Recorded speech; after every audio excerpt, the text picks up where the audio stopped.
All right, so it's day 7, black 3. So now we're going to start looking at how we can use HL or hypotenuse leg in our proof writing. So let's look a little bit closer at that hypotenuse leg again.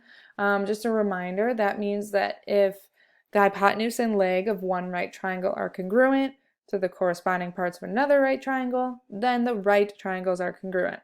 Make sure you're only using this with right triangles, obviously, because that's the only time we'll have a hypotenuse. So in the right side here, we have a couple pairs of triangles. We're wondering if they're congruent.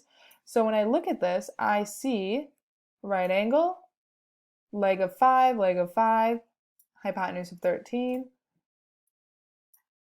So I can start to mark things. So by hypotenuse leg, I would say yes, they are. But if I wasn't sure, because we actually have the measurements here, we can find this missing side using Pythagorean theorem. So 5 squared plus x squared equals 13 squared. This is actually one of the Pythagorean triples. So if you solve this for x, you get 12. So now by side, side, side, we would know that they're congruent. So we're going to say yes. And same thing for the second pair. We have a leg, hypotenuse, right angle, leg, hypotenuse, right angle. So yes, they are. This is 24. This is another one of those Pythagorean triples, I should say, not special, right? Pythagorean triples to memorize. Okay, so just quick review there. So it says, what additional information would you need to prove that the triangles are using our hypotenuse leg postulate? So let's look at this picture. So it says, what is already known? So that's just asking you to write out, based on these tick marks, what do we know?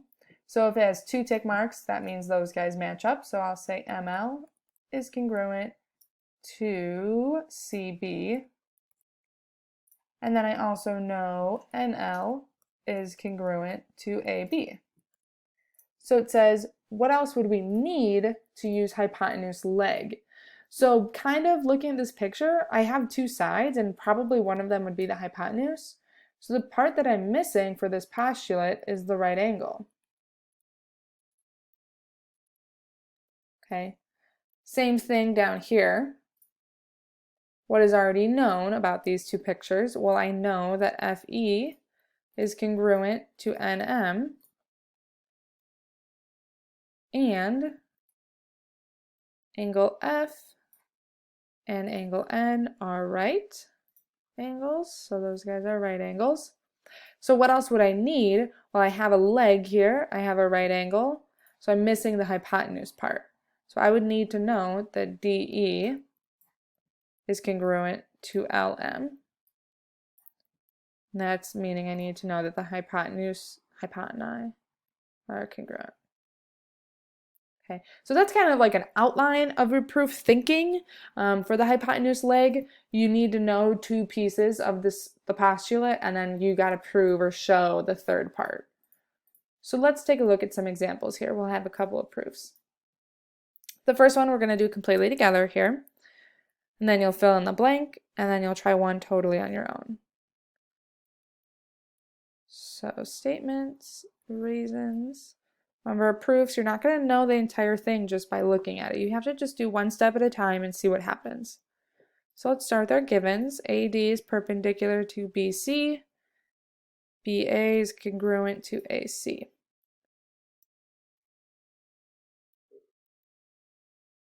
Okay, so AD is perpendicular to BC, so that means that these guys are right angles.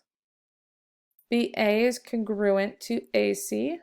Okay, I'm trying to show that triangle ABD is congruent to triangle ACD. So it looks like I'm getting close to using hypotenuse leg. I need to say that these are right angles. I drew it in here, but that's nowhere in the proof.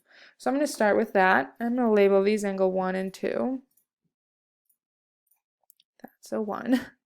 So angle 1 and angle 2 are right angles. And that would be from the definition of perpendicular. Again, I know it seems obvious. It's like it said they're perpendicular, so of course they're right angles, but you still need to state that. Okay, so those are right angles.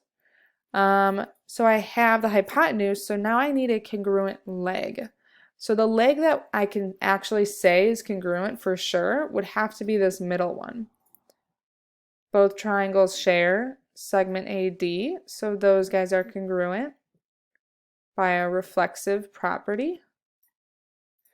Okay, so now I have hypotenuse are congruent, leg is congruent, and right angles, so I can say triangle ABD is congruent to triangle ACD by hypotenuse leg. Okay, so I want you to try part B on your own. You're just filling it in. So I have kind of the pieces laid out for you. Read through the given statements, label your triangle based on those given statements, and then start to fill in the blanks.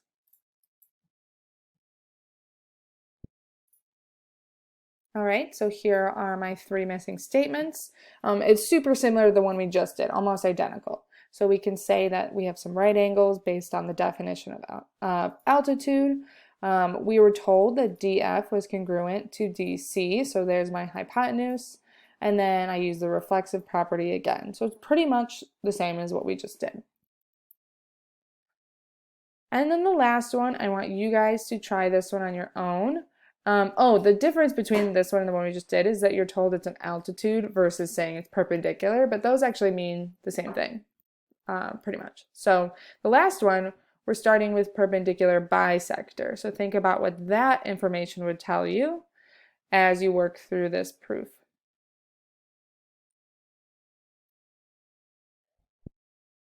All right, so here is my last proof. Again, very similar, but this time we're starting with perpendicular bisector. So if it's a perpendicular bisector, I know angle 1 and 2 are right angles. Again, make sure you're labeling the picture. If you're using numbers, I need to be able to tell which angles you're talking about. I also know that FE is congruent to EC. I'll put 2 tick marks there. Again, because it's a perpendicular bisector, so it cuts that FC segment into 2 equal parts. And then, because it already says that DF is congruent to DC, I'm ready to conclude the triangles are congruent by our hypotenuse leg postulate.